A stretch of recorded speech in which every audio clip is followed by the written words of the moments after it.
Okay, this is 395 day again. I'll probably have a few days of it. I won't show it all to you because it gets a little tedious seeing the same thing over and over. But those of you that want to build 395s or even 394s, I dug out a 394 cylinder so you can see the difference. Now, the thing to keep in mind, the 395 is an EPA saw. It's an emission saw. 394 was not. No holds barred. So even though that I've hit my numbers on my cylinder and I've done one set of transfers, one side, so that we can do a comparison. It's all I can do in one day is just one of them transfers, just one side. I've been just a long time. It's very tedious. Do not pick a 395 or a 394 for your first port job. Just believe what I'm telling you. They get a little deep, but it's easy. It's easy. I guess what I should do is today take little clips and show you the differences. So let me try that real fast. Okay, guys, the cylinder on the left is the 394. If you notice, just the lower transfer is just one big hole, okay? And I'll show you the uppers here. Let me see if I can do this. See, it's just one large slot. Like some of the earlier Huskies, you've seen other ones like that, okay? Now, that's fairly substantial. That right there is key. That's why that saw really cooked. Now, when you compare that to the 395, you know, there's quite a difference. The difference is you see the bridge here, okay? This is your primary. This is your secondary. You notice the secondary is always next to the intake, okay? But they had a nice transfer here on the primary, but the secondary really took over, which you've seen that in the last video. So when you compare that to that, quite honestly, that 394 is moving some darn air. That's where their horsepower is from, okay? Now, I did get one done. Now, if you notice, that obviously is going to flow more air than that, okay? But when I do the same amount of work, well, actually half the work on a 394, the darn thing can slap unglued. The difference is the pattern, the spray pattern. You know, how your air and fuel goes above. Okay, so what I had to do is I had to do a substantial amount of moving to get this large enough on this primary side. The secondary, I did not touch. You'll see a witness mark right there. I did not touch that right in there. Okay, I did drop this whole area. What you can see there, you can see the size opening there. See, this is your primary. See how narrow that is? Okay. And how high this is right here. Okay. And then when you flip it around, you see a huge difference. Okay. Now, something else, I really don't like the Husqvarna factory cylinders as much as I used to years ago, because if you see in that bridge, see that little line? That is a casting flaw. There's another one right over in this corner right here. You know, it's quite substantial. Let me see if I can get there. You see that? This is what I've been talking about, guys. When they run these saws, these molds for so long, it ain't always good. Fortunately, that's not through. That is not through the cylinder. That's probably why that it didn't get caught during inspection before, for pre-assembly. Okay, now the intakes. Okay, there's a difference there. There really is on the intakes. So let me get this turned around. The way you guys see it, the way I see it's different, I guess. So this is, you see how they were more squared off right here. Also, this is much more flatter. This area right in here is much more flatter than this one. This one kind of ramps right up. That right there is a better design right there. And they flared these edges over. See that? That's a better design than that. It really is. If I do this cylinder, it will look more like this cylinder, quite honestly. Now, the important thing is the exhaust. Okay. Some of these 394s, I would almost accuse of being factory ported. They really had a nice thing going on with that shape of that exhaust right there, nice and round, and that looked real nice. It was a lot of work just to duplicate it right here. It was a lot of work just to make it look like this one. That's already just so good. Okay. Hopefully you can see that. I do not widen these. They do not need it. They don't. I just hit my numbers. Okay. So hopefully I showed you things that make sense.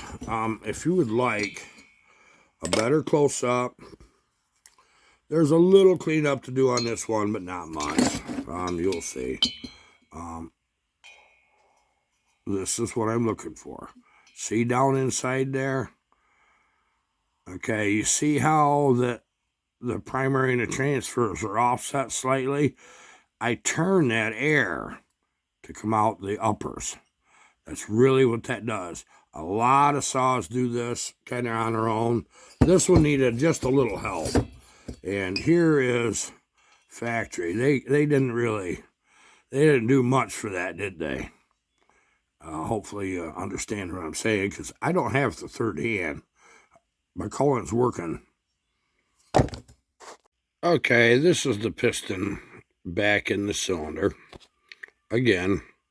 Okay, this is the side that I have not done anything with. If you notice, you can kind of line up with a screwdriver right there. You see that window on that piston's halfway blocked. This is the primary side. Remember, I told you I was going to lean on that. Well, the secondary side, obviously, is over here. And that's only just partially blocked. Well, you can't widen them out as far as you want to. But here's what we got.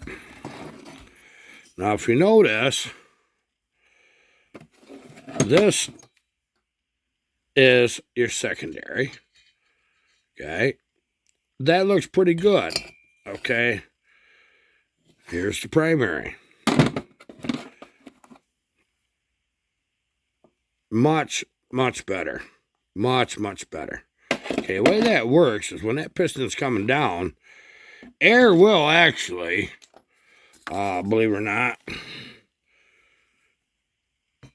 go right through this area, up the transfers, as well as the primary, which is over here. Boy, I'm terrible at this. And the secondary. Okay, so that's what we're kind of looking for. Okay, these, seems like today and yesterday, a lot of little short clips, so just got to put them all together, edit where I need to.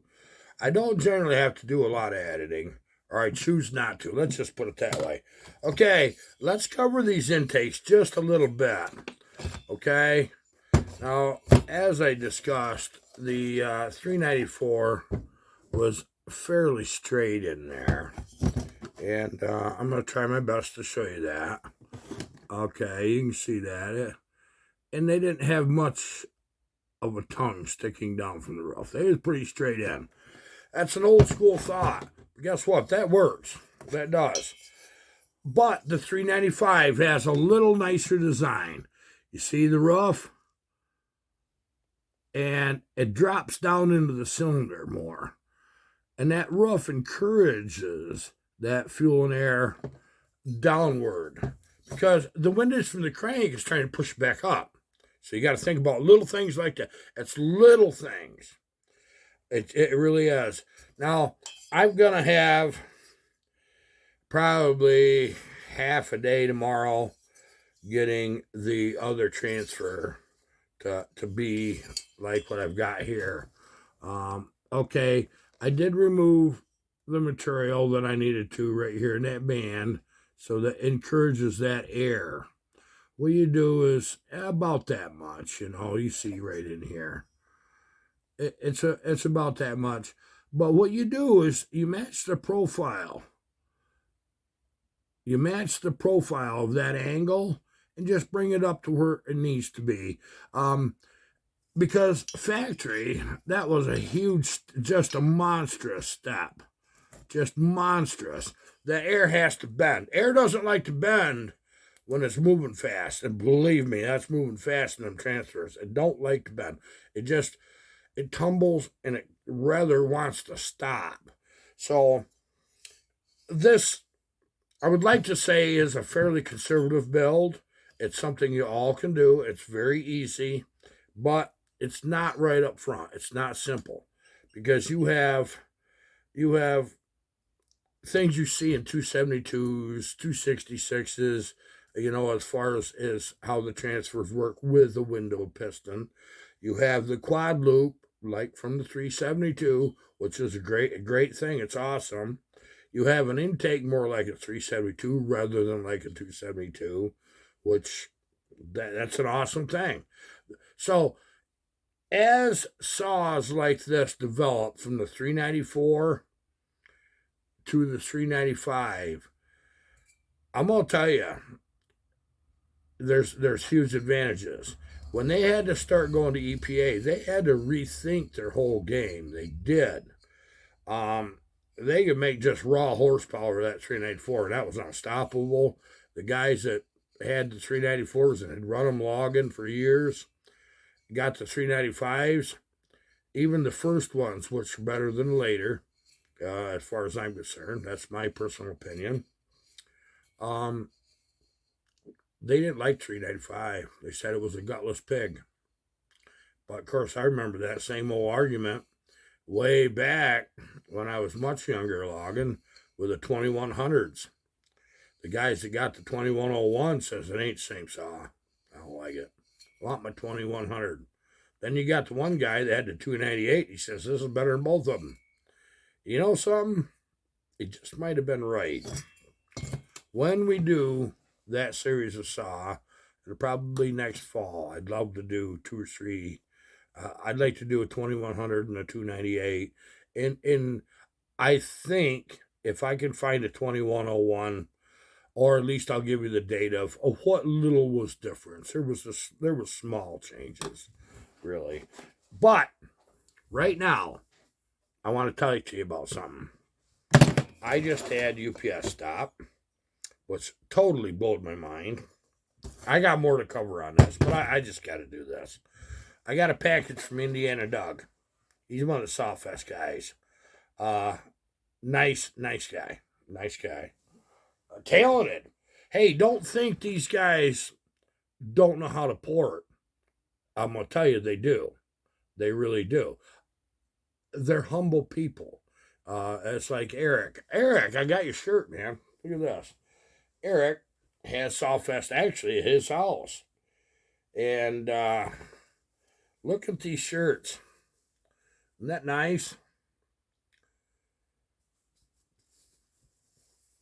It's even my size.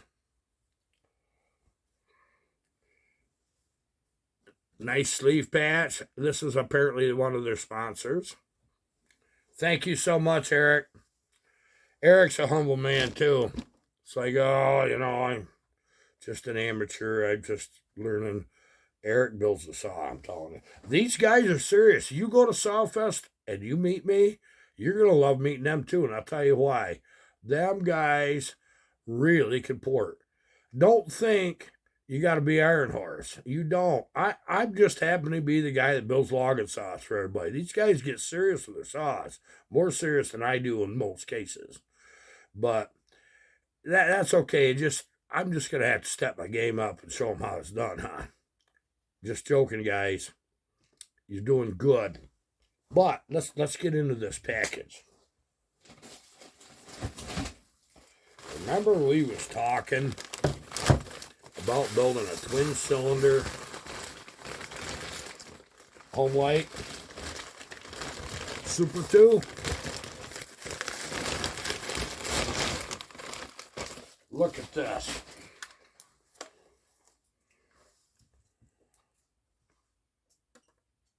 Yes, I'm grateful. Indiana Doug, thanks, man. Thanks. There was quite an evolution in just these little buggers. You know that. Oh, that'll run just fine. Okay, so that's a twin cylinder. These are 33cc saws.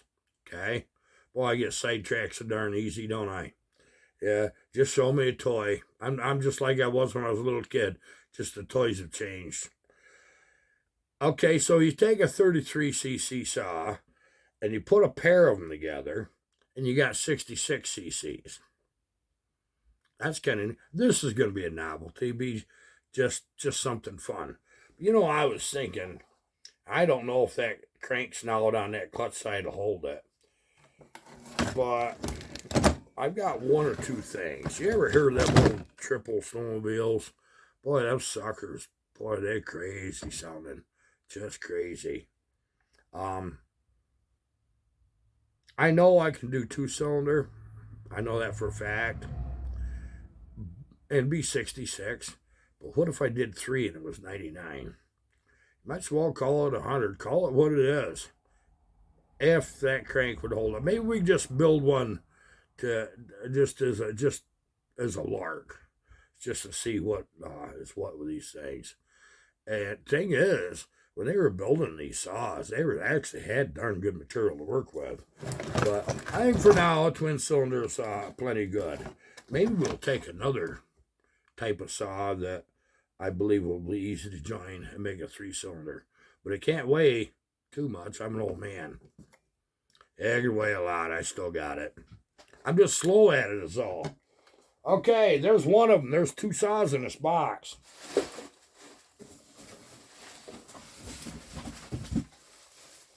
Now, I love Christmas. This just like Christmas.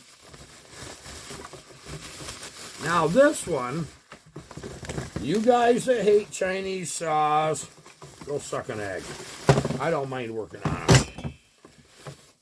Here's the deal. Here's something you see with Chinese saws. Some of the plastic breaks. This is a classic. I got an OEM, don't worry about it. This saw Doug sent to me, it is actually going to be a build for Charlie Briscoe. Charlie, which you just seen in yesterday's video, and probably went over on his channel and checked some things out too, I assume. That crazy Reed 4910 Echo. This is a Neotec. All right. I'll be interested to get into this and just see what's what on this. I really will. They're telling me the quality's pretty decent, and I believe it. I believe it. You do see things like this happen, though. This is something you see. Now, this will be a fairly warm build. As good as he is at porting, I'm surprised he wanted a little Iron Horse to build him a saw. And I agreed that, that'd be fun from one channel to another. We should share, shouldn't we? And so that's why I'm out here trying to hustle and get the last of you guys' saws done. out the door so I can play and have fun with this stuff. Okay. You know something? It feels good. There's something different about that bar. I can't pin it down. There's something different. I've learned with this type of grip in the wintertime when you're wearing gloves, I really like it a lot. I do. So, let's just see what we can do with one of these. First Neotec in here. So, that's going to be interesting. It really is. See, that's the little piece. You know, I could fix that if I wanted. But I don't want to. I'm just not going to do it. If I did, it'd probably just break again. You know something? I don't know if that's something somebody added. If you want to protect your saw, see this plate on the bottom, that nice flat plate? Did that come with that saw OEM? Or somebody, one of you guys put that on? I'd like to know. Leave it in the comments. Hit me up on WhatsApp. Let me know. Because it'll be interesting. Them plates will save the bottom of your saw from getting marred up. It doesn't add enough weight that if you're running a saw every day, you'd never notice. Probably if you don't, you'd say, well, you know. Okay, this is exciting. This really is. Sawfest. I will get the info out there. A bunch of you guys are asking. Go on Facebook, Saw Talk. I know that's one place to find it. I think they actually have, I think that Eric's got an actual Sawfest Facebook group. And you can go in there and ask questions, whatever. If you guys find it before I do, because I'm not on Facebook or none of that. I barely have enough time. It is just for what I'm already doing. But Cohen's on it, so, you know. We haven't had him in the shop in a while. Tell you what you did miss. You missed Iron Cat. He was in here earlier. See, Iron Cat's got a girlfriend. But I think he's cheating on her because I think he's just got another girlfriend. So he don't have time for me right now. But he came in and visited for about 2 hours this morning and done the loving and the rubbing. And then he just left. All right. Let's go over a couple things. If you are going to buy a Fordham, buy the one with the 1/8-inch shaft, okay? You'll find out that tooling fits a lot better in tight areas than a 1/4-inch shaft. Most importantly, the cable holds up better, you know, because, you know, they got a cable on them. Yeah, I still use my Dremel. Trust me, I do. But I appreciate this. This is nice stuff. And I've got the one for the angle. I've got the angle head too. It big ass set, getting in transfers.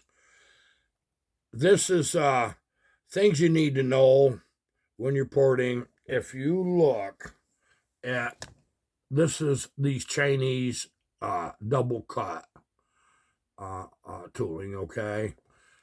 They're $12, $13 for 10 of them, something like that. If you buy 2 or more, you get savings, you know. In fact, I just ordered more earlier. So think about the depth that can cut. If you are hogging and growling and putting all kinds of pressure on this little bugger, you are going to hurt your cable. You're going to hurt it. Not only that, but you're going to do poor port work. Nice and smooth.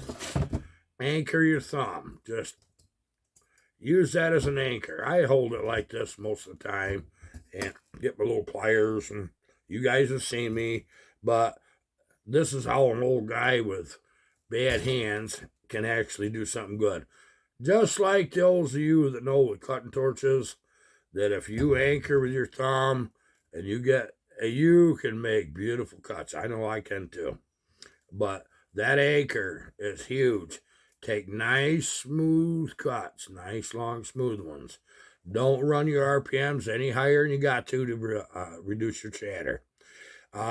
Finish cuts, a lot of times I'll run backwards at a fairly high speed.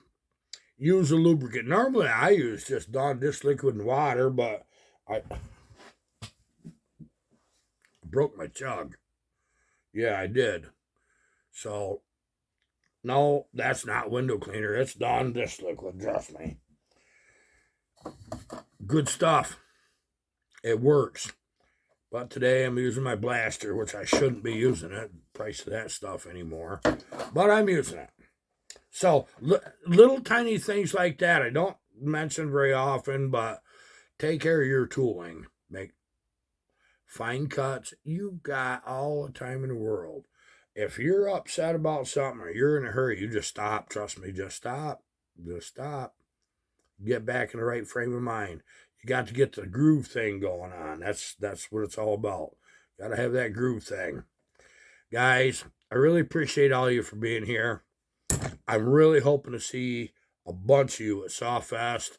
I know that I'll see some of you at Boonville in August. Sawfest is in October in the middle of Ohio. I'm going to be saying this till the dogs come home. I don't even have a dog. I don't. Can't with the mules. Can't have a dog. Not our mules. Because they know how to hunt coyotes, and they're good at it. And they look at a dog just like a coyote. Unfortunately, it's the way it is. It got an interesting little buddy here. Another shop mascot. I don't know where he came from. What kind of bug is that? Don't know. Well, and he ain't eating them, so it's got to be all right. Thank you. Appreciate you being here. Goodbye.